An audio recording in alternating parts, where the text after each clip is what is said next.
요한복음 2장. 사흘째 되던 날 갈릴리 가나에 혼례가 있어 예수의 어머니도 거기 계시고 예수와 그 제자들도 혼례의 청함을 받았더니 포도주가 떨어진지라.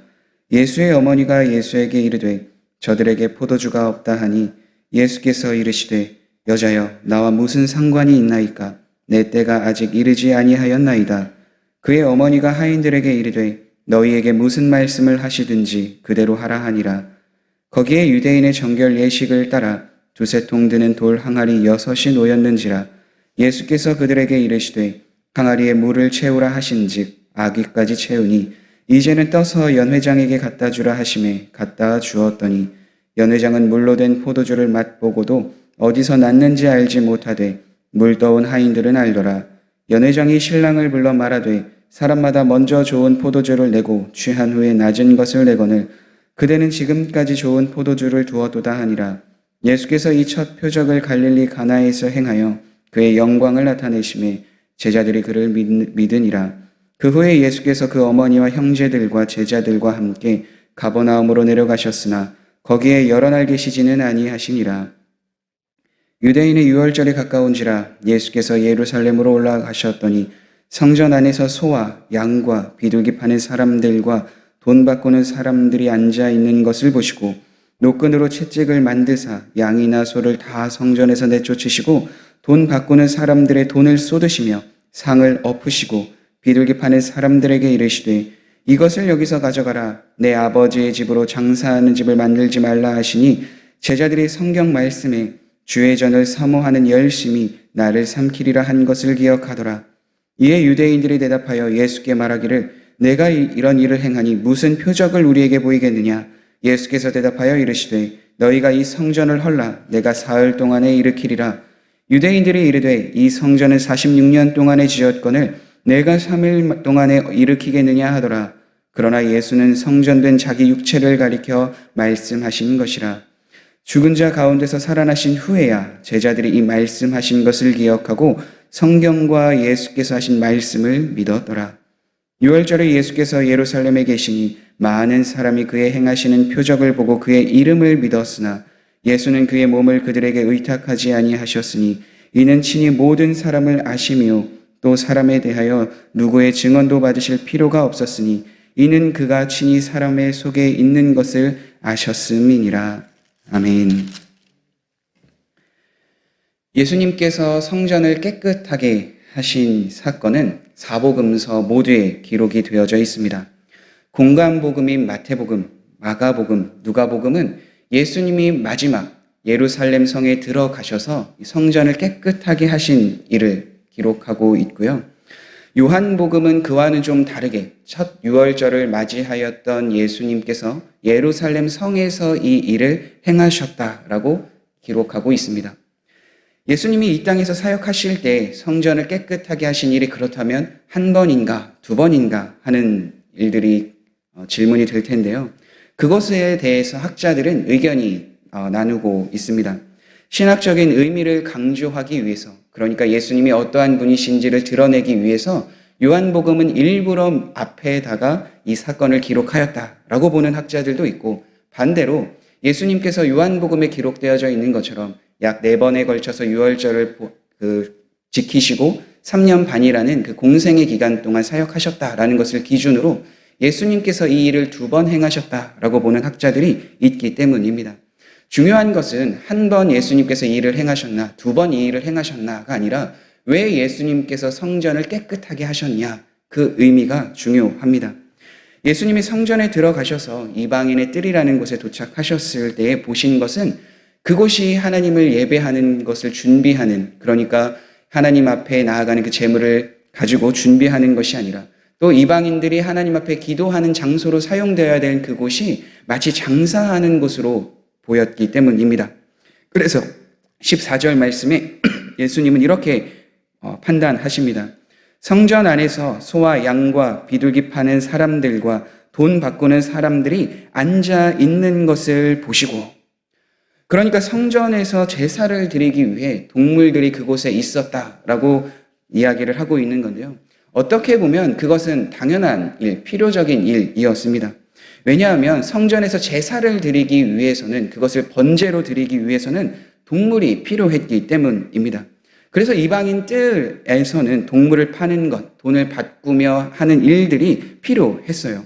가까운 거리에 사는 사람들은 자신이 동물을 준비해서 하나님 앞에 제사를 드릴 수 있었지만, 타국에 사는 유대인들, 이방인들, 그리고 거리가 먼 곳에 사는 사람들이 하나님께 제물을 드리려고 가까이 가지고 왔을 때에는 그것이 흠이 없는 것이 아니라 어느 정도의 상처가 있고 하나님 앞에 드리기에 부족한 동물일 수 있기 때문입니다. 그래서 이방인의 뜰에서는 그것을 방지하고자, 하나님께 온전한 제물을 바치고자 동물들을 사고 매매하는 일, 예루살렘 성 안뿐만 아니라 성전뿐만 아니라 그 주변의 지역에서는 그 일들이 있을 수밖에 없었습니다. 그런데 중요한 것은 그것에 대한 본질이 변하였기에 예수님께서는 그것을 지적하셨던 거예요. 노끈으로 채찍을 만드사 양이나 소를 다 성전에서 내쫓으시고 돈 바꾸는 사람들의 돈을 쏟으시며 상을 엎으시고 비둘기 파는 사람들에게 이르시되 이것을 여기서 가져가라. 내 아버지의 집으로 장사하는 집을 만들지 말라 하시니, 제사를 위해서, 성전세를 내기 위해서 동물을 준비하고 화폐를 준비하는 것은 필요합니다. 그런데 그것이 변질이 되어서 하나님을 위한 것이 아닌 장사하는 사람들의 도구로 사용되었기 때문에 예수님께서는 그것을 지적하시며 그들의 잘못된 태도를 지적하시며 그들을 다 내쫓으실 수밖에 없었습니다. 왜냐하면 성전은 예수님께서 말씀하신 것처럼 하나님의 집이기 때문입니다. 하나님을 섬기는 장소, 하나님께 감사의 예배드리는 장소, 하나님의 이름을 높여 부르며 찬송하는 장소, 하나님의 뜻을 구하며 하나님의 말씀이 선포되어지는 것으로 삶을 돌이키는 장소, 그곳이 성전이어야 하는데, 그곳에 있었던 사람들, 그러니까 동물을 매매하고 화폐를 바꾸는 사람들은 그 본질을 잃어버리고 오히려 자신의 이익과 유익을 위해 동물을 팔고 돈을 바꾸는 일을 행하였기 때문에 그것을 지적하시며 그 본질을 기억하라 말씀해 주신 겁니다. 제자들은 이 예수님의 모습을 보고 성경의 한 말씀을 기억합니다. 깨닫게 된 말씀은 시편 69편 9절의 말씀입니다. 후에 이것으로 인해 예수님께서 미움과 시기를 받아 죽임을 당하게 될 것임을 깨닫게 된 것입니다. 이것을 다른 복음서에는 동일하게 이렇게 기록하고 있습니다. 대제사장들과 서기관들이 듣고 예수를 어떻게 죽일까 하고 꾀하니, 예수께서 날마다 성전에서 가르치시니 대제사장들과 서기관들과 백성의 지도자들이 그를 죽이려고 꾀하되, 그러니까 예수님께서 성전을 깨끗하게 하신 이 일로 인하여 많은 사람들이 회개하고 돌이키며 예수님을 믿고 하나님께 예배드렸던 것이 아니라 오히려 그 일을 탐탁치 못하게 여겨서 예수님을 오히려 죽이려고 하였던 그 마음으로 예수님을 어렵게 하고 심지어 예수님을 죽이게 하는 그 자리에 가게 하였다는 거죠. 그러니까 시편 69편의 이 9절의 말씀, 더욱더 열심으로 하나님의 일을 행하였던 사람들에게는 다른 사람들이 보기에 어려움과 힘듦이 찾아올 수 있다는 것을 분명하게 말씀해주고 있습니다. 왜냐하면 시편 69편은 예수님께서 당하게 되실 고난에 대해서 기록하고 있는 말씀이기 때문입니다. 예수님이 당하셨던 고난은 예수님을 믿는 우리들도 동일하게 경험됩니다. 왜냐하면 우리는 예수님을 본받아 하나님을 예배하고 하나님의 뜻을 따르고 하나님과 동행하는 삶을 살아가기로 결단한 자들이기 때문입니다. 그래서 후에 제자들이 예수님께서 당하신 이 일을 보고 기억하며 예수님을 떠났던 일, 예수님과 함께하지 못했던 일도 생기게 됩니다. 물론 그들이 나중에 성령 충만하여 다시 하나님의 나라를 위하여 쓰임받게 되지만 예수님께서 십자가에 못 박히시는 그 사건까지는 예수님을 떠난 제자들에 대한 이야기들을 복음서는 기록하고 있습니다. 이러한 일들을 행하였을 때 사람들, 유대인들은 예수님께 질문합니다. 너는 어떠한 일로 이 일을 행하며 어떠한 표적을 우리에게 보일 수 있느냐? 예수님은 그의 대답을 이렇게 하십니다. 예수께서 대답하여 이르시되 너희가 이 성전을 헐라 내가 사흘 동안에 일으키리라. 유대인들이 이르되 이 성전은 46년 동안에 지었거늘 내가 3일 동안에 일으키겠느냐 하더라. 그러나 예수는 성전된 자기 육체를 가리켜 하신 말씀인 것이다. 오랜 시간 동안 지었던 이 성전을 어떻게 다시 일으킬 것인가? 그들은 생각하지만 그러나 예수님께서 그 성전에 대해서 말씀해 주신 것은 자기의 육체, 자기의 몸에 대해서 가리켜서 하신 말씀이라고 이야기합니다. 실제로 예수님이 3일 만에 부활하신 것을 통해서 제자들은 예수님이 하신 이 말씀을 기억하며 예수님이 하나님의 아들이심을 믿게 되었다. 요한복음은 기록하고 있습니다. 예수님이 부활하신 사건, 예수님이 제자들에게 보여주신 이 부활의 사건을 통해서 예수님이 어떠한 분이신지를 제자들이 알았지만 오늘날 우리는 보이지 않는 예수님을 믿고 있습니다. 그래서 도마에게 하신 말씀이 우리에게 유익이 됩니다. 예수께서 이르시되 너는 본고로 나를 믿느냐? 나를 보지 못하고 믿는 자들은 복되도다 하시니라.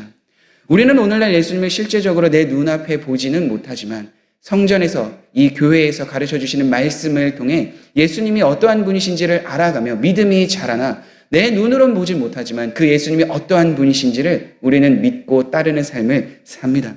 그러한 삶이 예수님께서는 복되다 도마에게 말씀하셨습니다. 그리고 동일하게 오늘날 이 시대에 살아가고 있는 우리들에게도 말씀해주고 있습니다. 이때 당시의 사람들은 예수님과 함께하며 예루살렘 성에서 거하였던 사람들은 예수님의 행하신 표적으로 인해 예수님을 믿었지만 오늘날 우리는 우리에게 주신 말씀을 통해서 예수님을 믿고 예수님이 어떠한 분이신지를 신뢰하며 살아갑니다. 왜냐하면 이때 당시의 사람들을 예수님께서 아셨다 요한복음 기록하는데 예수님께서는 이 당시에 살아가고 있는 사람들뿐만 아니라 이 시대를 살아가고 있는 우리들도 알고 계시기 때문입니다.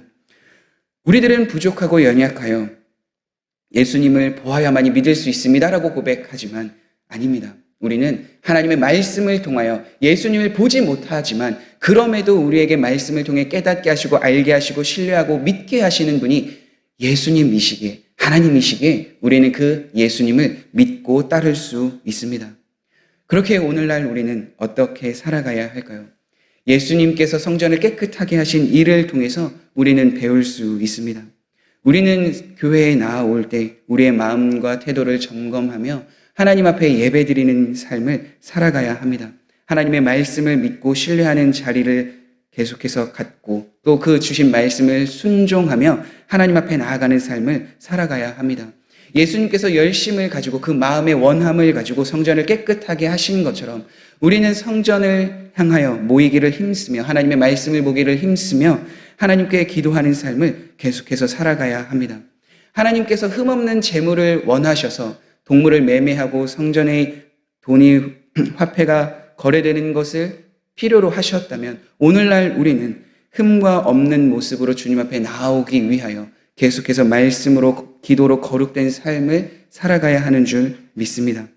그리고 예수님을 본받아 하나님을 더욱더 의지하며 하나님을 바라보며 하나님께 나아가는 시간을 갖고 하나님의 뜻을 하나님의 말씀을 증거하는 일에 사용되어야 될 줄 믿습니다. 그것은 오늘날 우리의 삶을 통하여 우리의 고백을 통하여 복음을 전하는 일이 되는 줄 믿습니다. 그렇게 오늘 하루도 하나님 앞에 나아가 하나님의 말씀을 들으며 하나님이 어떠한 분이신지를 바로 깨닫고 그 하나님 앞에 감사하는 마음으로 나아가 기도하며 주님의 뜻을 구하고 순종하는 삶을 살아가는 성도님들이 되길 간절히 소망합니다. 낙심과 절망하지 않고 예수님과 같이 열심을 다하여 하나님 앞에 믿음의 길을 걷는 성도님들의 삶이 되길 예수님의 이름으로 축복합니다. 함께 기도하겠습니다. 그렇습니다. 하나님, 성전이 본 기능을 잃어버렸을 때에 예수님께서 성전을 깨끗하게 하시며 성전의 이유됨을 선포하시며 말씀해 주셨습니다. 하나님, 오늘날 교회에 나오는 우리들의 모습과 태도를 바라봅니다. 하나님의 말씀을 듣고 그 말씀으로 우리를 깨닫게 하시며 하나님의 뜻으로 순종하기 원하시는 그 하나님의 마음, 그 말씀을 우리가 듣고 변화될 수 있도록 함께하여 주옵소서. 하나님을 알지 못하는 이들에게 우리의 삶을 통하여 하나님이 어떠한 분이신지를 드러내시고 또 그 삶을 통해 우리 안에 지역에 잠들어 있는 영혼들이 함께 이 교회에 나와 하나님을 예배하고 하나님을 섬길 수 있도록 우리를 사용하여 주옵소서. 낙심하지 않고 절망하지 않고 하나님을 의지하며 살아가는 오늘 하루가 되게 하여 주옵소서. 예수님의 이름으로 기도드립니다. 아멘.